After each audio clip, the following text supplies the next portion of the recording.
再厉害的咳嗽也怕这4味药：清热散寒、清肺化痰、利咽止咳。大家好，我是中医张小娜。一进入秋季呢，天气开始变得干燥，再加上现在早晚温差呢也比较大，所以这也导致了很多人开始出现嗓子干、嗓子痒、咳嗽、痰多，甚至咽喉肿痛等情况。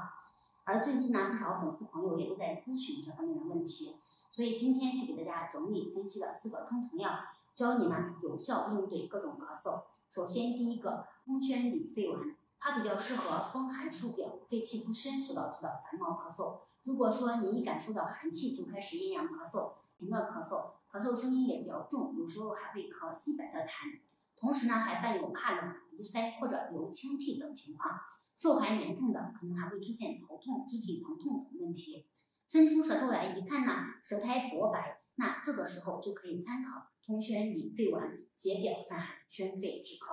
第二个苏黄止咳胶囊，它主要适合风邪犯肺所导致的咳嗽。如果说经常反反复复的干咳、无痰或者是少痰，尤其是每到早晚异味的空气或者其他异味特别重的情况下，就开始咽痒咳嗽，喉咙一痒就要不停的咳，反复发作，一有刺激就想咳嗽。同样的，舌苔比较薄白，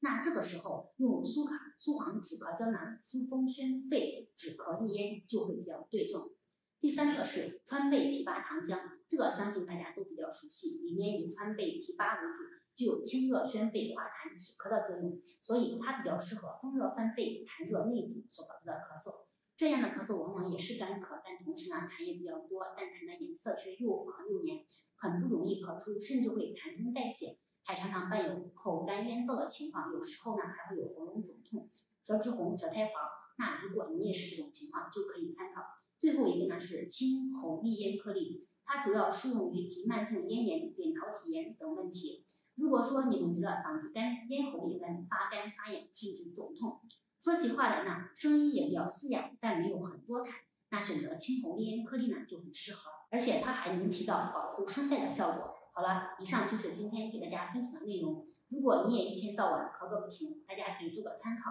但涉及到具体用药，建议还是要在专业的医生指导下使用，以免药不对症伤害身体。我们下期见。